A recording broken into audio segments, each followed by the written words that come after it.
ज्यांनी DHS, DMER, CHO आणि RRB सारख्या एक्झाम क्लिअर करून आपल्या समोर प्रेरणेचे एक महामेरू उभे केलेले आहे. माझं नाव कुशल भाईसारे.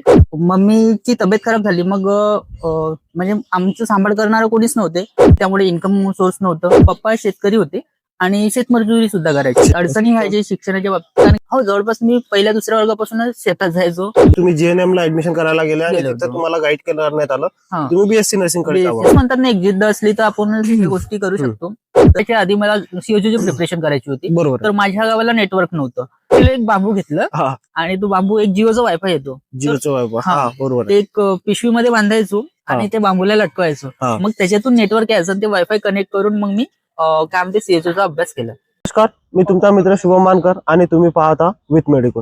आज आपल्यासोबत अशी व्यक्ती आहे ज्यांनी DHS, DMER, CHO आणि RRB सारख्या एक्झाम क्लिअर करून आपल्या समोर प्रेरणेचे एक महामेरू उभे केलेले आहे.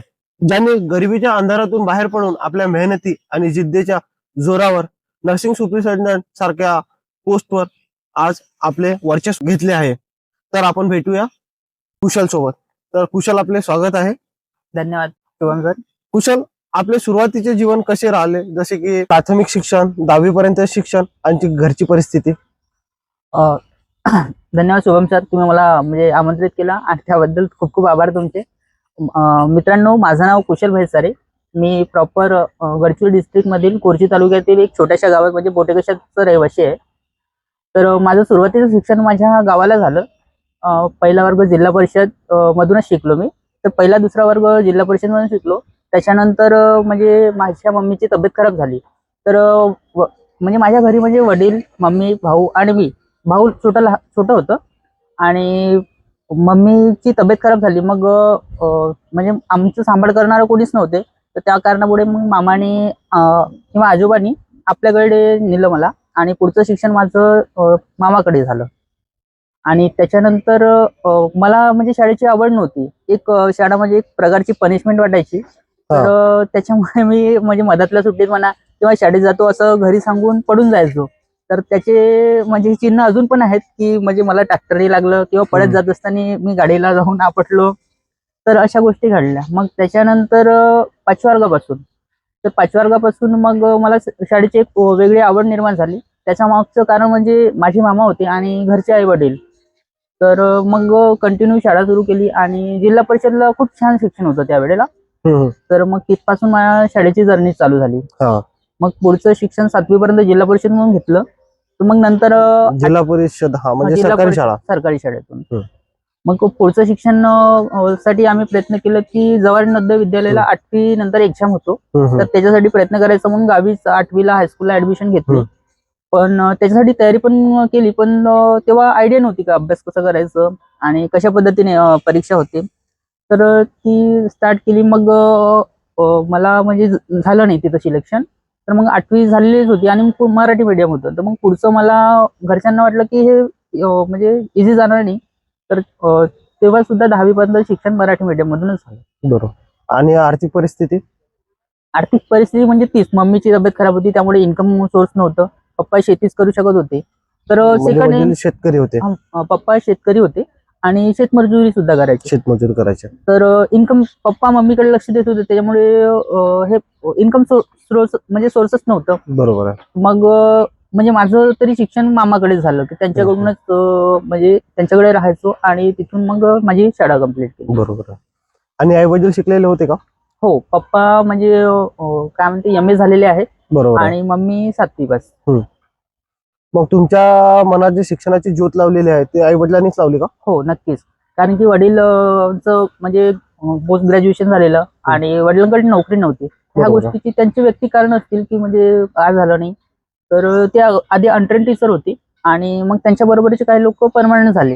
पण वडील काही डॉक्युमेंट्स प्रॉब्लेममुळे त्यांचं सिलेक्शन झालं नाही आणि मग त्यांनी शेतीचा मार्ग निवडलं. बरोबर. आणि त्यांनी शेतीकडे वळले. शेती किती होती? आम्हाला जनरली म्हणजे 6 एकर होती, पण आजीला काही हिस्सा द्यावा लागत होता, त्यामुळे 4 एकर आम्हाला यायचं. आणि त्यामध्ये आपला उदरनिर्वाह व्हायचा का? शेती आणि हे सर्व नाही, अडचणी व्हायची शिक्षणाच्या बाबतीत, कारण की शिक्षण म्हणजे महागलेलं आहे आणि त्याच्यात उदरनिर्वाह थोडं पॉसिबल नव्हतं. बरोबर. आणि तालुक्याच्या ठिकाणी शिकवायला जातो म्हटलं तर ते शक्य नव्हतं. बरोबर आहे. तर त्याच्यामुळे गावी राहूनच 10वी पर्यंत शिक्षण. बरोबर. तुमचे आई वडील शेतात जायचे आणि तुम्ही अभ्यास करायचे, कधी असं वाटायचं का नाही आता हे सोडून आपण आई वडिलांना मदत करायला हवी? हो, कारण की गावात कसं असायचं म्हणजे मजूर सापडायचे नाही सगळ्यांची. बरोबर. गावात म्हटलं तर सगळ्यांची शेती असायची, बरोबर आहे. वेळेवर मजूर यायची नाही. आणि शेतीचं कसं असते म्हणजे योग्य वेळेवर झालं तर ठीक, नाही तर मग पिकाचं नुकसान होतो आणि हे बरोबर पीक येत नाही आणि बरोबर. मग भविष्यात आपल्याला नुकसान होऊ शकतो. त्याच्यामुळे योग्य वेळेला मजूर न भेटत असल्यामुळे आम्हाला जवळपास मी पहिल्या दुसऱ्या वर्गापासूनच शेतात जायचो बरोबर आहे. आणि शेतीचे काम करायचो. कोणत्या क्षणी तुम्हाला तीव्रतेने वाटलं की नको आता आपल्याला शिक्षणाशिवाय पर्याय नाही, आणि हा टर्निंग पॉईंट केव्हा तुमच्या आयुष्यात आला? अं, खूप छान प्रश्न विचारलं. तर 10वी पर्यंत तर गावातच होतं, मला बरोबर बाहेरचा आहे. अनुभव नव्हतं. कॉम्पिटिशन काय असते आणि शिक्षण कुठल्या लेवलचं असायला पाहिजे ह्या बरोबर आहे. गोष्टीचं आपल्याला हे नव्हतं. तर 11वी-12वीला मी गेलो म्हणजे जिल्हास्तरीय गडचिरोलीला, बरोबर. तिथं ऍडमिशन घेण्याचा प्रयत्न केला. पण ती त्या वेळेला प्रोसेस झाली होती ऑनलाईन हॉस्टेलची, बरोबर. कारण की रूम करून तर मी राहू शकत नव्हतो. बरोबर. तर ऑनलाईन साठी अप्लाय केलं आणि मला स्कूल म्हणजे कॉलेज मिळालं, पण हॉस्टेलला नंबर लागत नव्हता. तर ते 4 महिन्यानंतर लिस्ट लागणार होती. तर त्यामुळे माझं तेवढं नुकसान झालं असतं आणि वरतून मी मराठी मीडियम मध्ये जाऊन सायन्समध्ये जाणार होतो. तर मग विचार केला की माझं नुकसान होऊ शकतो, भविष्यात याचा त्रास होईल. तर मग मी वडसेला एक म्हणजे प्रायव्हेट संस्थेची हॉस्टेल होती आणि त्यांच्या अंतर्गत मग वडसेला आंबेडकर कॉलेजला ऍडमिशन घेतली. बरोबर. म्हणजे जो तुमचा अभ्यास करण्याचा सवय आहे ते तुम्हाला 10व्या वर्गापासून लागली. हो, तर 10वा-12वा वर्ग हा आयुष्याचा एक टर्निंग पॉईंट राहते. या टर्निंग पॉईंट मध्ये तुम्हाला हवं त्या आणि त्या दर्जाची तुम्हाला ट्युशन मिळाली का? नाही. तर म्हणजे जनरली गावात एक विचार असतो की शहरात गेल्यानंतर मुलगा हुशार असतो आणि उच्च दर्जाचं शिक्षण मिळतो. पण माझ्या बाबतीत ते चुकीचं ठरलं, कारण की मी जेव्हा शहरात गेलो तर शहरात कसं ट्युशनचं हे आहे. शाळेत म्हणजे प्रायव्हेट संस्था आहेत, गव्हर्नमेंट मान्य जरी असले तरी तिथं टीचर बरोबर शिकवत नाही. बरोबर आहे. आणि जे टीचर आहेत म्हणजे मी आरोप करत नाही, पण प्रायव्हेट ट्युशन घ्यायची. प्रायव्हेट ट्युशन ट्युशन घ्यायचे. तर त्यांना वाटायचं की म्हणजे आमच्याकडे स्टुडंट आले पाहिजे आणि ट्युशन घेतलं पाहिजे. पण काही प्रत्येकाची परिस्थिती नसते ना, तर त्याच्यामुळे मी ट्युशन घेऊ शकलो नाही. आणि मग माझे जे मित्र होते हॉस्टेलला राहणार त्यांच्याकडून मी माहिती घ्यायची की याचं कसं असतो, त्याचं काय करायचं. अशा पद्धतीचं 11वी-12वी माझं झालं. आणि तिथं म्हणजे सांगायचं महत्वाचं की आमचे जे वार्डन सर होते तर ते पण एक फेल्युअर होते. तर त्यांना म्हणजे जाणीव होती की आपण कुठं चुकत आहोत. ते दररोज वीकली एकदा म्हणा किंवा महिन्यातून एकदा आमची संध्याकाळला चर्चा करायची. तर त्या चर्चेमधून म्हणजे एक आंबेडकरी विचार महापुरुषांनी कसं केलं, महात्मा ज्योतिबांनी क्रांती कशी घडवली, तर हे विचार ते आमच्या मनात बिंबवण्याचा प्रयत्न करत होते. तर ते एक आणि क्रांतिकारी विचार म्हणता येईल, तर ते लक्षात राहिले आणि त्याच्यामुळे शिक्षणाची गोडी लागली. बरोबर आहे. आणि मग जेमतेम 12वी निघाली माझी. बरोबर आहे. म्हणजे तुम्हाला हवं त्या दर्जाचं शिक्षण मिळालं नाही, ट्युशन वगैरे नव्हत्या, तरी तुम्ही जे केलं आहे ते स्वतःच्या जिद्दीवर आणि स्वतःच्या मेहनतीवर केलेलं आहे. तर तुम्ही ज्या वेळेस 12व्या वर्गात होते, 12वीच्या उंबरठ्यावर असताना तुमच्या मनात काय स्वप्न होते की आपल्याला काय बनायचं आहे? बरोबर. तर 11वी-12वीला जेव्हा ऍडमिशन घेतली तर घरूनच विचार करून गेलो की म्हणजे गावाकडे आमच्याकडे हॉस्पिटल नव्हते. आणि तुम्ही प्रॉपर कुठले? मी कोरची तालुका आहे गडचिरोली जिल्ह्यात आणि बोटेकसा गाव आहे. तर माझ्या गावानंतर छत्तीसगड चालू होतं. हो. म्हणजे हा नक्षलवादी एरिया मानला जातो. हो, त्याकडेचा खूपच घनदाट जंगल असलेला नक्षलग्रस्त एरिया. तर त्या वेळेला म्हणजे मम्मीची तब्येत खराब व्हायची आणि आम्हाला हॉस्पिटलसाठी खूप लांब जायचं. आमचं हॉस्पिटल क्षेत्र म्हणलं तर ब्रह्मपुरी होतं. माझ्या गावापासून जवळपास 100 ते 110 किलोमीटर. तर तिथपर्यंत जातपर्यंत आम्हाला खूप अडचणीचा हे सामना करावा लागत होतो आणि वेळेवर गाड्या मिळायची नाही. आणि जर गाडी आज बुक केली तर ते म्हणजे उद्याला मिळेल. तर इमर्जन्सी सिच्युएशन मध्ये म्हणजे ते हॉस्पिटल जाऊ शकत नव्हतं. तर एक जिद्द होती की मी म्हणजे मला आरोग्याविषयी माहिती असायला पाहिजे आणि मी मेडिकल फील्ड मध्ये जायला पाहिजे. तर ही 11वी-12वीत ही कल्पना आली. म्हणजे तुम्हाला मेडिकल फील्ड मध्ये जायचं होतं. मग मेडिकल फील्ड मध्ये येताना तुम्हाला या गोष्टीची जाणीव होती का नर्सिंग हे असतं आणि नर्सिंग मध्ये यावं लागतं, की तुमच्या मनात दुसरं काय होतं मेडिकल फील्ड मध्ये जायचं परंतु नर्सिंग व्यतिरिक्त काही अदर करायचं आहे की नर्सिंगच करायचं आहे? बिलकुल. तर खरं सांगायचं म्हणजे नर्सिंग मध्ये बॉईज असतात हे कल्पनाच नव्हती. आणि 11वी-12वीला आपण नवीन असतो, आपल्याला कॉम्पिटिशनचं माहित नसते. तर त्यावेळेस फक्त एकच राहते की बाबा मेडिकल फील्ड म्हणजे डॉक्टर बनायचंय. बिलकुल. तर डॉक्टर बनायचं ही कल्पना होती. तर मग नंतर जाणीव झाली हळूहळू की याच्यामध्ये एक्झाम असतात. त्यावेळेला आमच्या वेळेला पीएमटी आणि एआयपीएमटी असायची. आणि हा. मी 12वीला असताना हा. मग MSCET आली. MSc. हा, तर त्या वेळेला तिथं अभ्यास किती पाहिजे आणि कॉम्पिटिशन किती आहे याची जाणीव नव्हती. बरोबर आहे. तर त्याच्यामुळे ते शक्य झालं नाही, पण MSCET दिलेली होती. हा. आणि काय म्हणते मग त्याच्यानंतर त्याच वर्षी MSCET झाल्यानंतर 2 महिन्यानंतर नीटची एक्झाम आली बरोबर आहे. आणि नीटची एक्झाम थ्रू त्यांनी MBBS चे ऍडमिशन घेतलं होतं. तर मला ते शक्य झालं नाही आणि काय म्हणते नर्सिंग मध्ये बॉईज असतात ही कल्पना नव्हती. पण माझे मामा जे होते त्यांना कल्पना होती की नर्सिंग मध्ये सुद्धा बॉईज असतात. बरोबर आहे. पूर्ण माहिती नव्हती. मग त्याच्यानंतर 12वी झाल्यानंतर त्याबद्दल थोडीफार इन्फॉर्मेशन काढली. तर मग माहिती पडलं की एक 30 मुलांची बॅच असतो, त्याच्यामध्ये 3 ते 4 बॉईज असतात. हा हा. तर त्यांच्या थ्रू मग माहिती काढल्यानंतर ऍडमिशन कुठं घ्यायचं हे सगळं ठरवलं आणि मग ऍडमिशन साठी आम्ही GNMच्या ऍडमिशन साठी बरोबर. कोल्हापूरला गेलो. आम्हाला हा. हे पण माहित नव्हतं की BSc नर्सिंग सुद्धा असतं. बरोबर आहे. फक्त ANM आणि GNM असते ही कल्पना होती. तर मग तिथे ऍडमिशन ला गेल्यानंतर मग जे सर होते हा तिथले, हा. त्यांनी विचारपूस केली आणि मग चर्चा केली सरांनी, तिथल्या प्रिन्सिपल सरांनी. मग ती चर्चा केल्यानंतर मग त्यांनी सजेस्ट केलं की म्हणजे तुम्ही BSc नर्सिंगला ऍडमिशन घेऊ शकता. बरोबर. माझ्या ओळखीचे सर आहेत. म्हणजे तुम्ही GNM ला ऍडमिशन करायला गेले आणि गेलो तिथं होतो. तुम्हाला गाईड करण्यात आलं, हा. तुम्ही BSc नर्सिंग कडे BSc जावं. नर्सिंग करा. बरोबर. तर मग ते सर खूप म्हणजे खूप म्हणजे कसं एक गायडन्स म्हणता येईल, खूप छान गाईड केला आणि मग BSc नर्सिंगला ऍडमिशन घेतली. तर मग BSc नर्सिंगला ऍडमिशन घेतल्यानंतर सगळ्यात मोठं प्रॉब्लेम हे होती की मला इंग्लिश जमत नव्हती. इंग्लिश जमत नव्हतं. म्हणजे कारण तुमचं जे प्राथमिक शिक्षण झालं ते मराठी. सरकारी शाळेतून झालेलं आहे. बिलकुल. त्याच्यानंतर 10वी पर्यंत शिक्षण ते सरकारी शाळेतून झालेलं आहे आणि ते मराठी मीडियम मधून. बरोबर. आता तुम्ही 10वीतून 12व्या वर्गात गेलेला आहे, इथं तुम्हाला इंग्लिश मीडियम आलं. इंग्लिश जे मीडियम प्रॉब्लेम फेस करत, खूप सारे प्रॉब्लेम फेस करत होते. बरोबर. हो. तर मग BSc नर्सिंगला ते ऍडमिशन घेतली.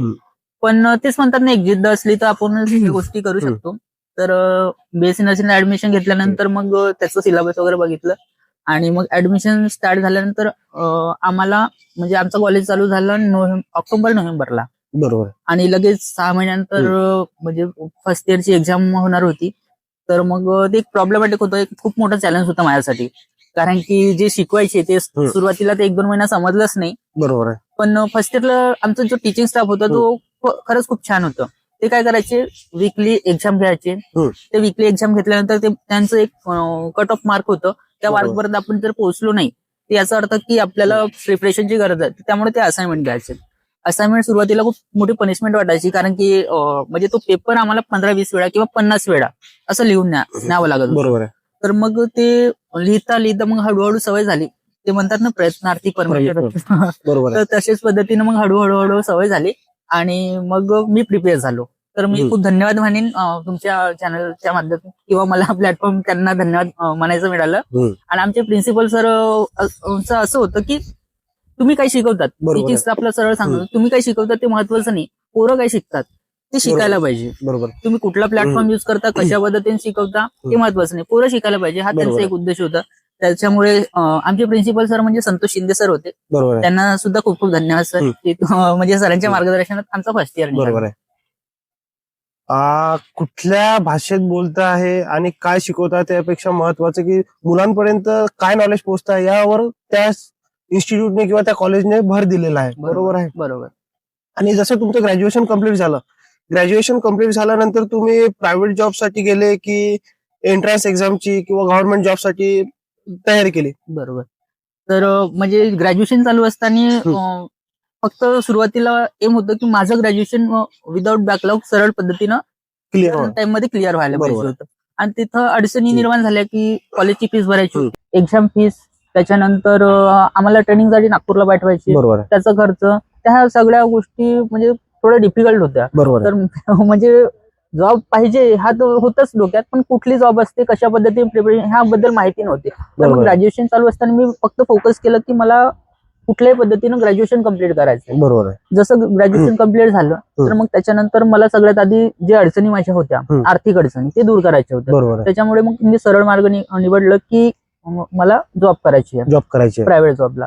तर मग त्याच्यामध्ये 2 प्रॉब्लेम होते, कारण की BSc नर्सिंग नंतर आपण एक टीचिंग करू शकतो, बरोबर, आणि एक प्रॅक्टिकल करू शकतो. तर माझ्या मनात तर होतच की मला शिकायचंय, बरोबर, आणि मला मेडिकल नॉलेज घ्यायचंय. तर मी एक नॉलेज घ्यायचं, 2 उद्देश होते की एक नॉलेज घ्यायचे आणि माझी इन्कम ग्रोथ जनरेट करायची. बरोबर. त्याच्यामुळे मी प्रायव्हेट जॉब महत्व दिलं.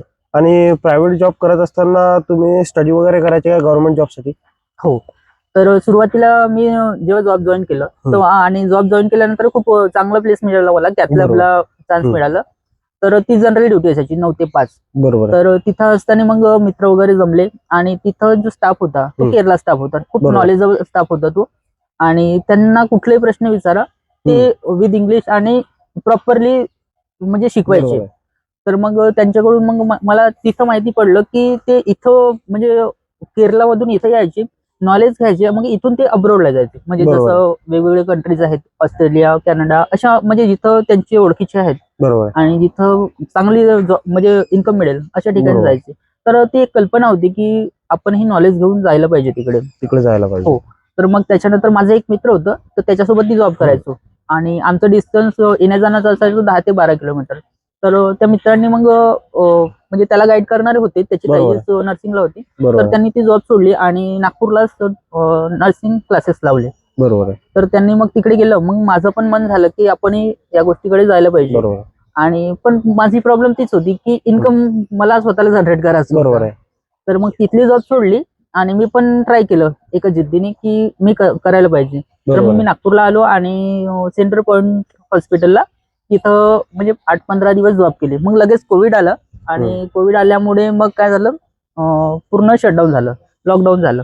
तर मग मेवला माझा मित्र होता वैभव वेर म्हणून, तर तो तिथं कोविडमध्ये जॉब करायचा. मग त्याच्यात थ्रू मी मेवला जॉईन केलं आणि तिथं एक खूप म्हणजे ती जॉईन करणं मला खूप फायद्याचं ठरलं. तिथं जॉईन केल्यानंतर माझे मित्र बनले आणि मग नंतर एम्स नागपूरचं प्रिपरेशन किंवा कॉम्पिटेटिव्ह एक्झामचं ह्या सगळ्या गोष्टीबद्दल मला इन्फॉर्मेशन मिळाली.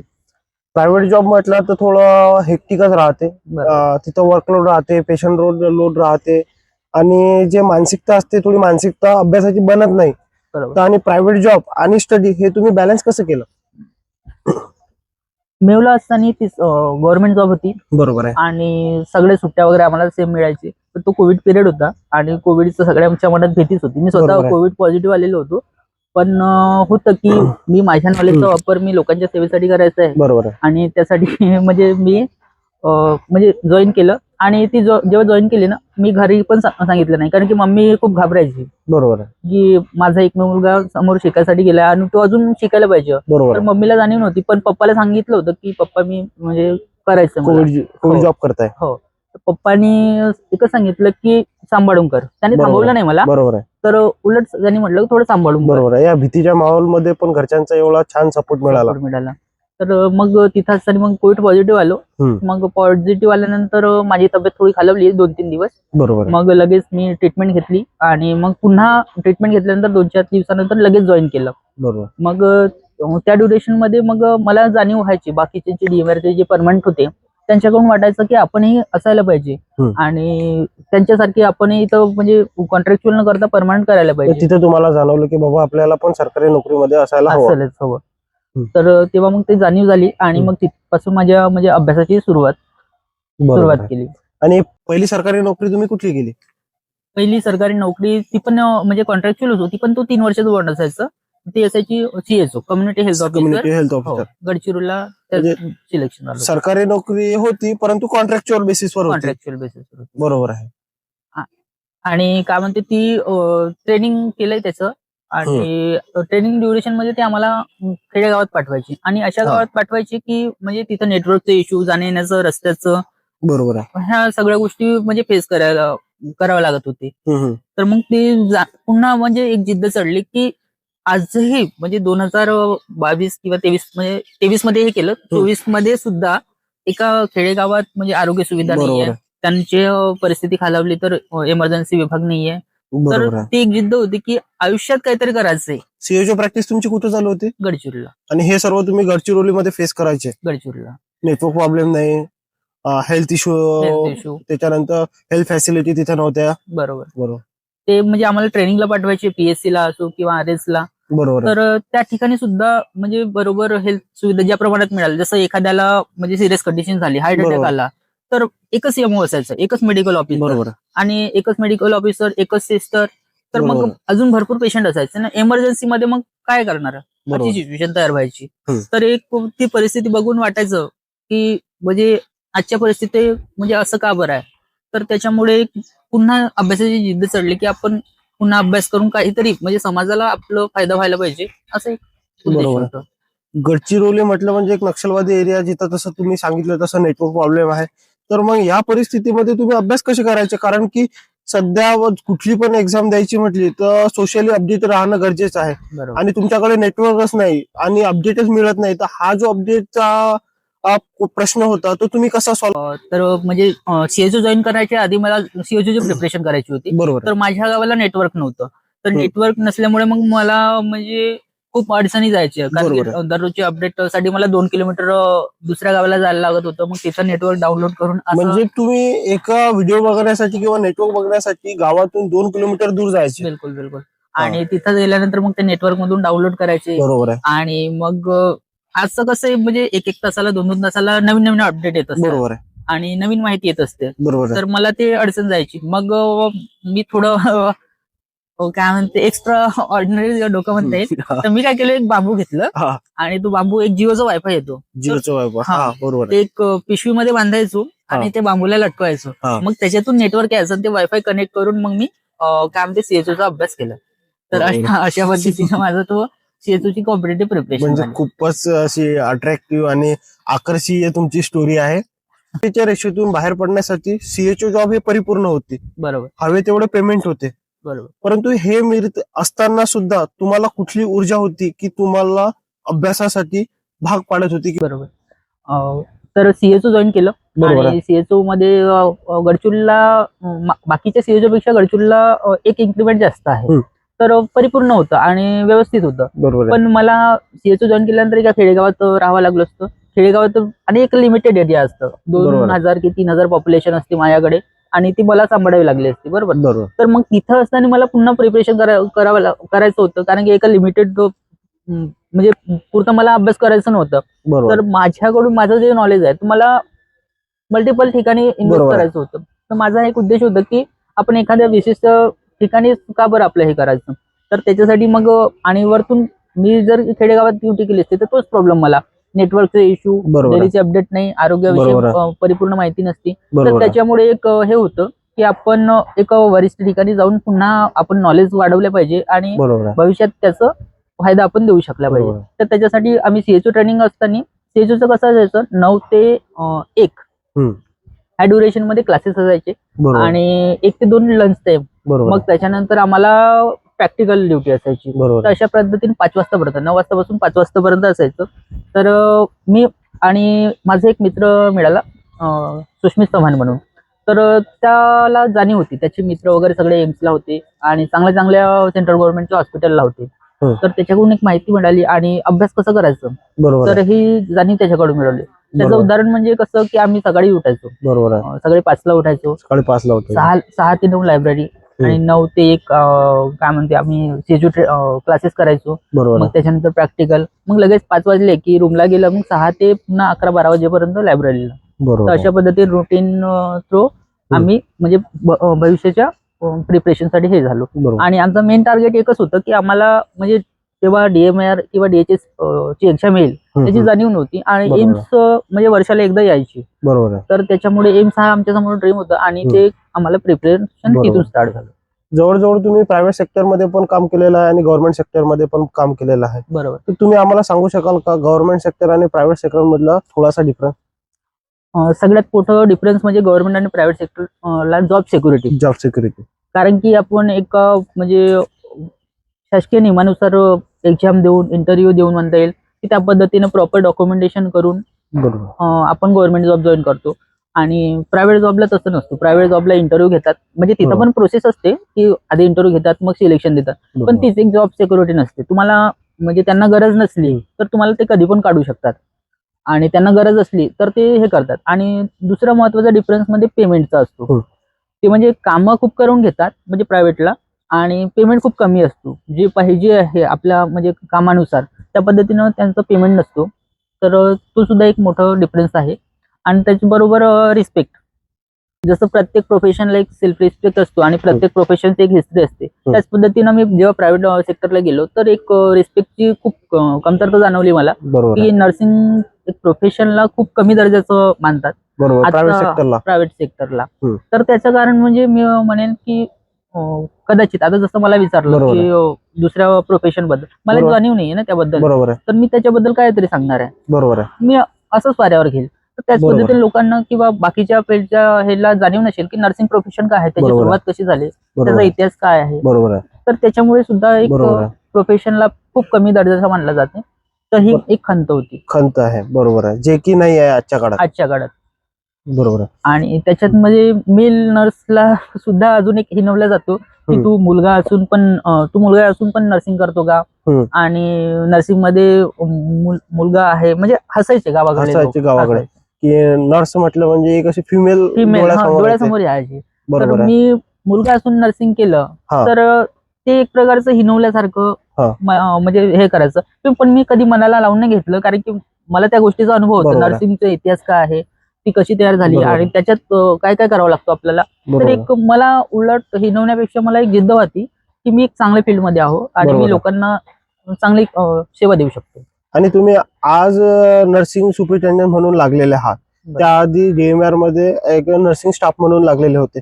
तर त्यावेळेस तुम्हाला स्वतःवर गर्व होता की नाही, मी जे फील्डमध्ये आलेला आहोत ती बेस्ट फील्ड आहे आणि मी नर्सिंग स्टाफ जरी आहे तरी मी प्रत्येकाला जसं कोणी विचारते की तू काय करतं, तर तुम्ही गर्वाने सांगू शकत होते का नाही मी जे आहे तर आता नर्सिंग स्टाफ आहे तर बेस्ट आहे.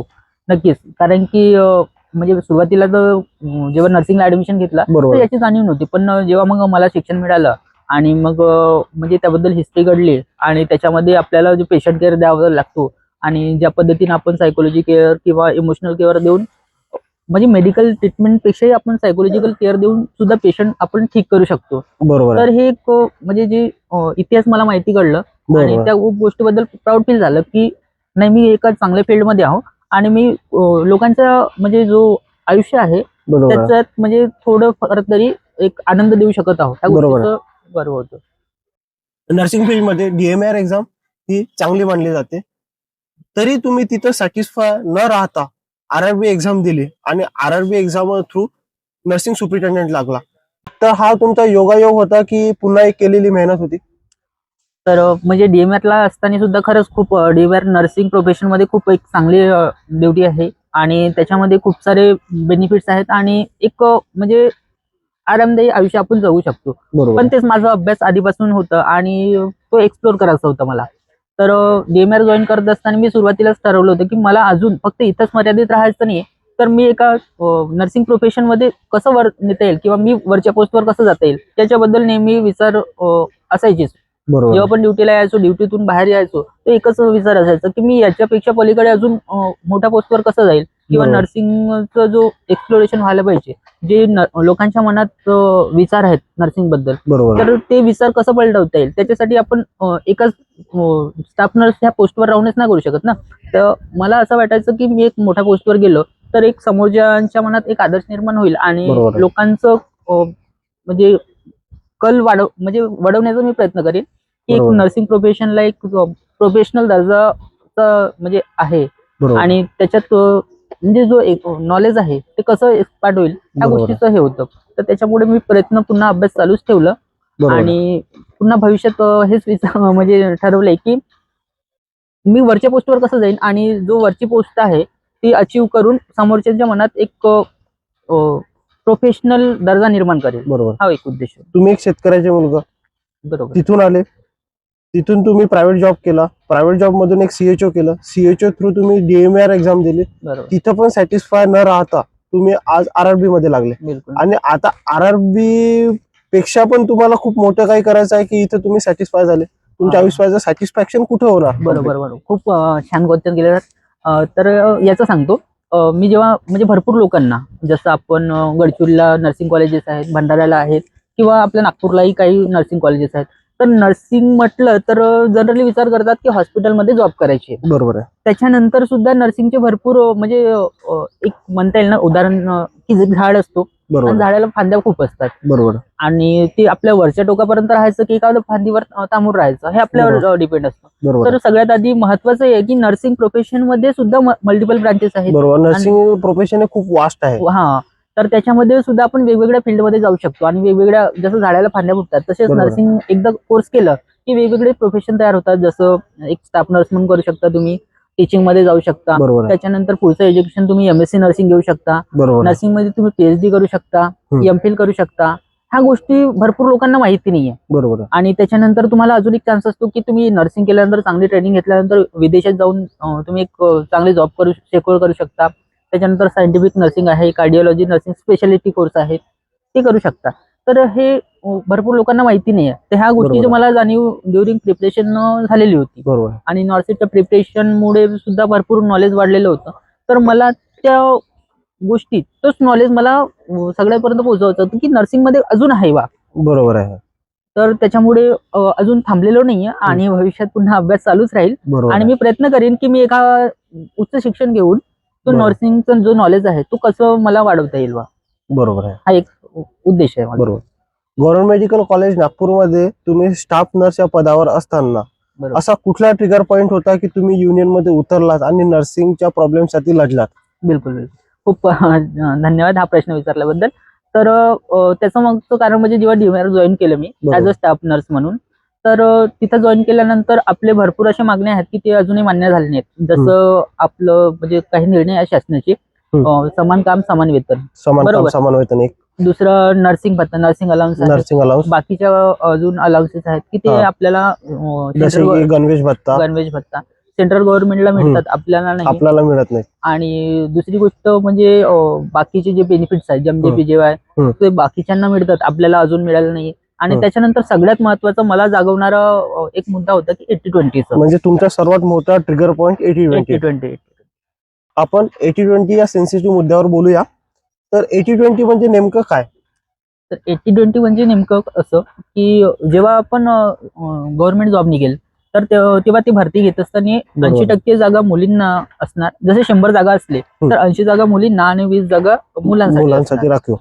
80-20 मध्ये म्हणजे गर्ल्सला 80% आणि बॉईजला 20%. असं जेव्हा गव्हर्नमेंट जॉब निघेल तेव्हा मग त्याच्यामध्ये भरतीचं हे असतं. आणि त्याच्यामध्ये सुद्धा म्हणजे 20% मध्ये सुद्धा मग रिझर्वेशन येतो. रिझर्वेशन मध्ये म्हणता येईल की SC ला वेगळं, ST ला, OBC ला, AWS, NT वगैरे ह्या सगळ्या डिवाइड होतात. मग त्या 20 जागेमधून एका कॅटेगरीला एकच जागा मिळतो. बरोबर. तर मग अशा परिस्थितीत आपले जे मेल नर्सेस आहेत तर मग त्यांचं भविष्य धोक्यात येतो. बरोबर. 80-20 वर तुमचे काय विचार आहेत? माझ्या तरी मते हा एक चुकीचा निर्णय आहे. आणि जेव्हा मी याच्याबद्दल थोडा अभ्यास केला तर हे मला थोडं गैरसंवैधानिक वाटलं. कारण की अशा प्रकारची कुठलीच तरतूद नाहीये शासनाच्या GR मध्ये किंवा म्हणजे भारतीय संविधानामध्ये की आपण 80-20 असं मुलगा आणि मुलगीमध्ये भेदभाव करायला पाहिजे.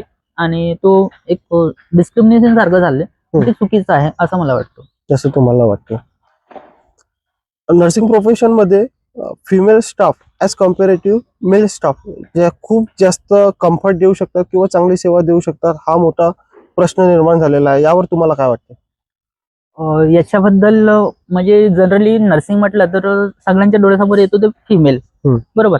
तर हा एक आपण जर असं हे करू, भेदभाव करत असू की म्हणजे फिमेल चांगली सेवा देतो आणि मेल देऊ शकत नाही, तर कुठंतरी मला तरी वाटते की हे चुकीचं राहील. कारण की भरपूर असे म्हणजे आपल्या हॉस्पिटलला डिपार्टमेंट असतात की त्याच्यामध्ये मुलांची खूप गरज असते. जसं की आपण म्हणता येईल कॅज्युअल्टीला, बरोबर आहे, कॅज्युअल्टीला असेल किंवा इमर्जन्सी OT आहे, ऑर्थो डिपार्टमेंट असेल, बरोबर. तर ह्याच्यामध्ये वर्कलोड खूप जास्त असतो आणि अशा ठिकाणी मेलचं असणं सुद्धा आवश्यक असतं. आणि जनरली मग मेल वार्ड पकडा तुम्ही, मेल वार्ड मध्ये म्हणजे मेडिसिन वार्ड असेल तिथं ड्रिंकिंग करून अल्कोहोलिक पेशंट असतात, काही पेशंट हायपर असतात, सायकोटिक असतात. तर अशा ठिकाणी म्हणजे मेल नर्सची खूप गरज असते, बरोबर. तर त्याच्यामुळे असं आपण जर भेदभाव करत असू तर हे कुठेतरी चुकीचं राहील असं माझं व्यक्तिमत. बरोबर आहे.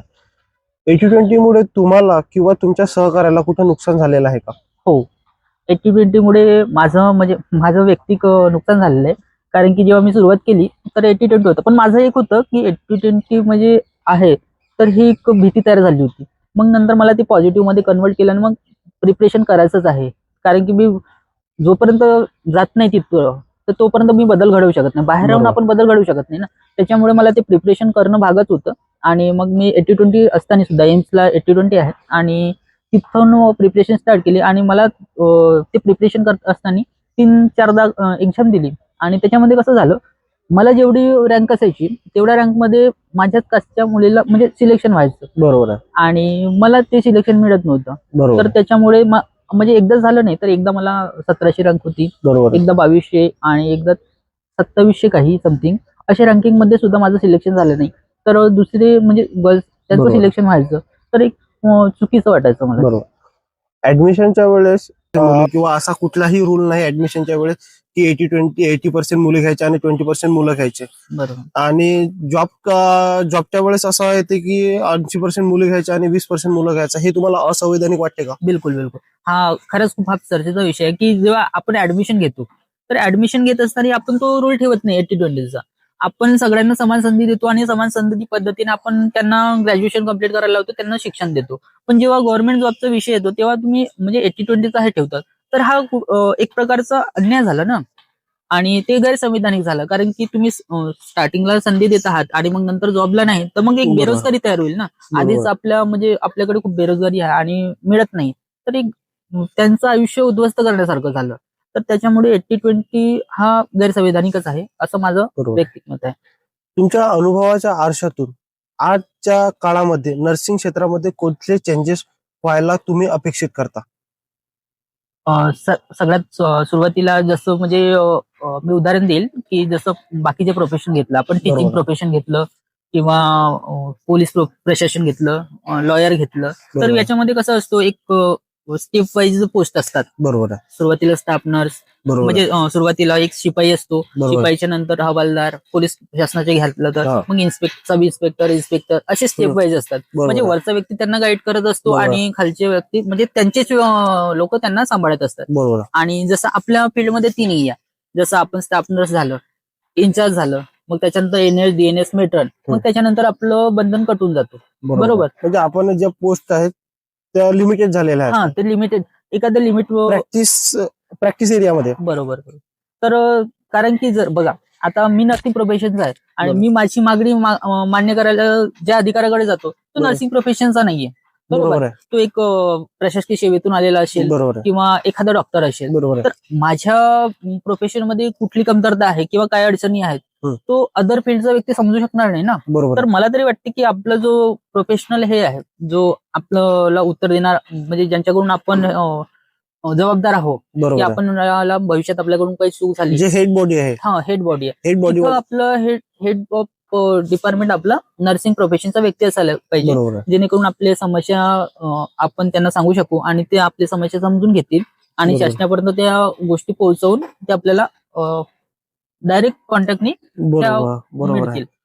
बरोबर. म्हणजे तुमचा म्हणण्याचा अर्थ असा की आपल्याला जे पण आपले प्रश्न आहेत ते आपण आपल्या माणसाजवळ मांडायला हवे बिलकुल, की तो बिलकुल. आपल्याला समजून घेईल. समजून आणि या आवश्यक बदलासाठी तुम्ही कुठले योगदान दिले आणि तुम्ही पुढे कुठले योगदान देत राहाल? बिलकुल. तर ह्या म्हणजे साठी मी आताच म्हणजे काही दिवसाआधी आपल्या स्ट्राईकला उतरलो होतो, युनियन मध्ये उतरलो आणि ह्या मागण्यासाठी बिल लढण्याचा प्रयत्न केला. तर भविष्यात सुद्धा अशा प्रकारचे जर कुठले चुकीचे निर्णय जे नर्सिंग म्हणजे सेवेच्या विरोधात असतील तर त्याच्यासाठी माझा प्रयत्न राहील की मी माझ्या म्हणजे तुमच्या प्रोफेशनसाठी लेवलवर. माझ्या लेवलवर जेवढं जमेल तेवढं मी योगदान देण्याचा प्रयत्न करेन. मग ते रस्त्यावर उतरायचं असेल किंवा मग युनियन थ्रू जायचं असेल किंवा कुठलेही पण ह्या सगळ्या गोष्टीसाठी नॉलेजची खूप आवश्यकता असते. तर मी सगळ्यात आधी ह्या गोष्टीचं नॉलेज घेईल की आपण आपले मागण्या कशा पद्धतीने मांडायला शकतो. पाहिजे आणि त्या मागण्या कशा पद्धतीने आपण शासनासमोर मांडून ते बरोबर. मान्य कसं करावं. बरोबर. तर ह्या सगळ्या गोष्टीसाठी नॉलेजचं खूप आवश्यकता आहे. तर माझा प्रयत्न राहील की सुरुवातीला आपण नॉलेजच घेतलेलं ठीक राहील जेणेकरून डायरेक्ट आपल्याला त्याचा बेनिफिट मिळेल. बरोबर.